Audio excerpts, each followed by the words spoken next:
binoculars and I see trouble. I see trouble. Lots of trouble. Yeah, absolutely. I think you're looking at about 250 individual horde units right here. This is smaller than the horde we showed at the sawmill a few years ago, but I feel it's a good starter horde for you. And it's really important now, prepare. So, all right, you just took a bunch of ammo from your saddlebags. So, saddlebags, cool. Yeah, and that's an important upgrade for the bike to prepare you for encounters such as this. All right. When you don't try to kill them with the bike. But since it's a sandbox, I say you go for it. All right. Off to a bad start. really bad start. Nice job. This is the world's best demo. I could have done that, dude. Thanks, Sid. This is not. Oh man. This is not going to go well. We're going for realism. Okay, so there's separate inversion for on foot and vehicle, I noticed. Okay, yeah. So let's do that. We're playing it live here. Is that a separate feature? Yeah, it is, actually. Yeah, so press R2 to go to the bike. Display. Oh, sorry. There we go. There All right, there we go. Now we're good. Now everything's going to go flawless. It was the old inverted controls. That's right. I'm a freak. That's right. It is the right way to play. Here we go. Easy now. Oh, mama.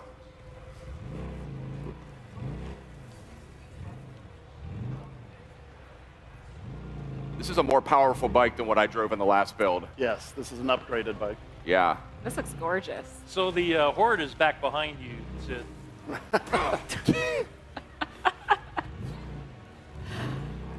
Easy now. This game looks incredible. No strategy in this game is a bad strategy, but I'm going to say this is a terrible strategy. The worst strategy. Yeah. So tell me, what do I have in terms of weaponry here? Okay, well, so if you get off your bike, you can access your survival wheel, and on this you're going to have your weapons in the cardinal directions, but then in the upper right-hand corner you're going to have throwable explosives. In the upper left you're going to have your consumables, which include things like your health, your bandages, but most importantly, kind of survival buffs. Things that will help enhance your core attributes. And crafting one's going to take away from another, of course, so you've got to make choices that suit your playstyle.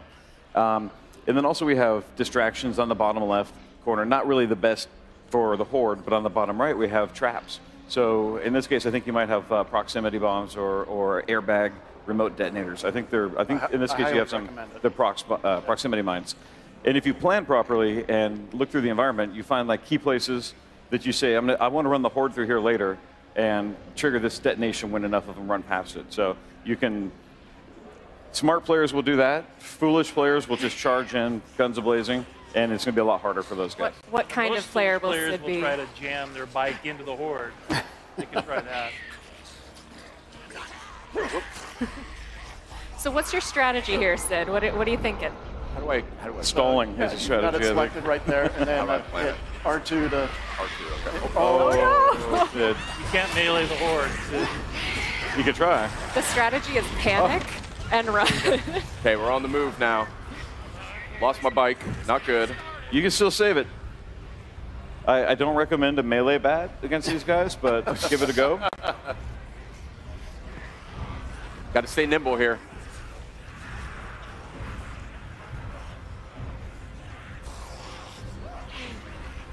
This is going to be 10 minutes of me running from these guys, isn't it?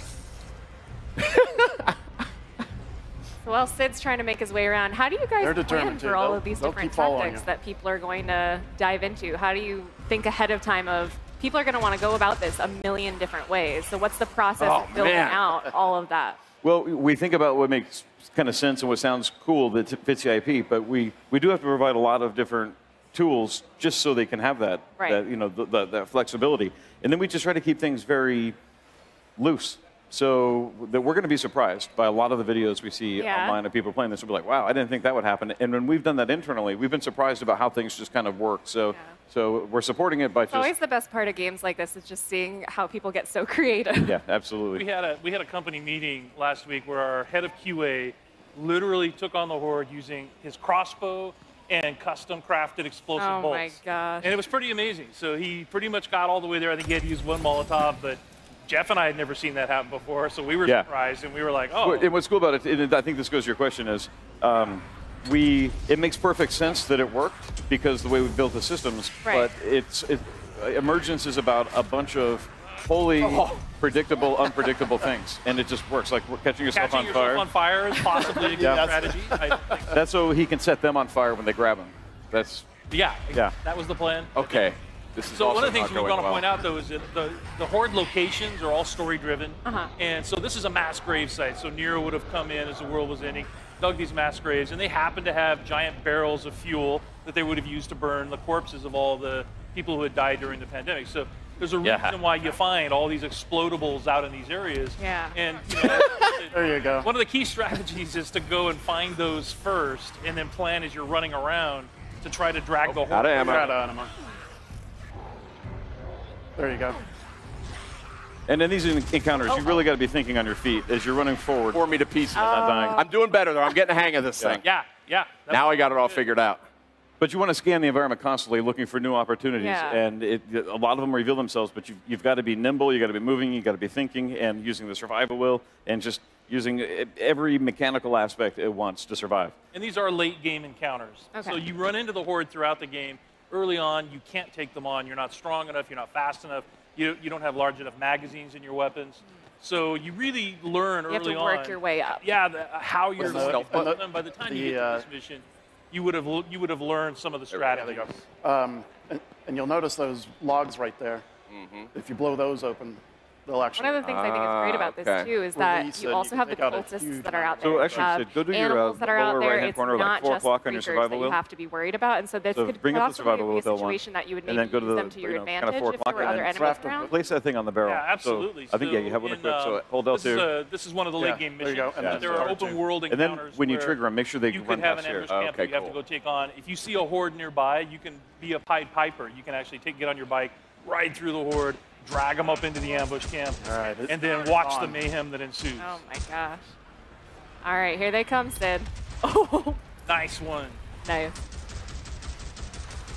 You got about a quarter of them. Front row. Front row. Oh, you're going to have to reload pretty soon, dude. Get run. Get out. It worked for a while. It did. I mean, we're making progress. Yes. We're chipping away here. This is unlike anything I've ever played. I've never fought so many enemies at once. I mean, it's really, really interesting. Let's see here. I was digging these Molotovs.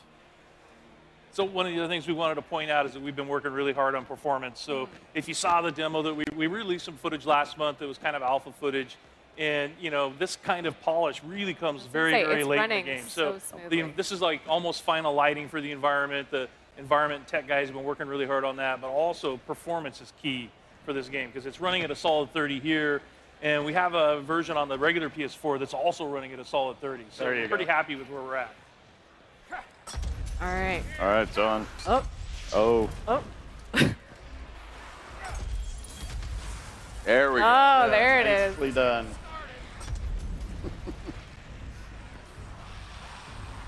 They're starting to fan out. Whoa. Yeah, as you can see, they're starting to avoid the fire as well. So anything that's red is explodable as well. Keep moving, Sid. Short controlled bursts. Boom. Yeah, always Oh, time to run. Time to run. red items. Oh, no. Barrels. And that's how we show it's alive. Yeah. Sid This did was that. it. I blame him. I did too good. Yeah. That was the problem. All right, so you can see we still have some optimization. Yeah. We're not coming out until February, so. We still have some work to go. You guys are coming out February 22nd, though. I'm sure you can polish that right up.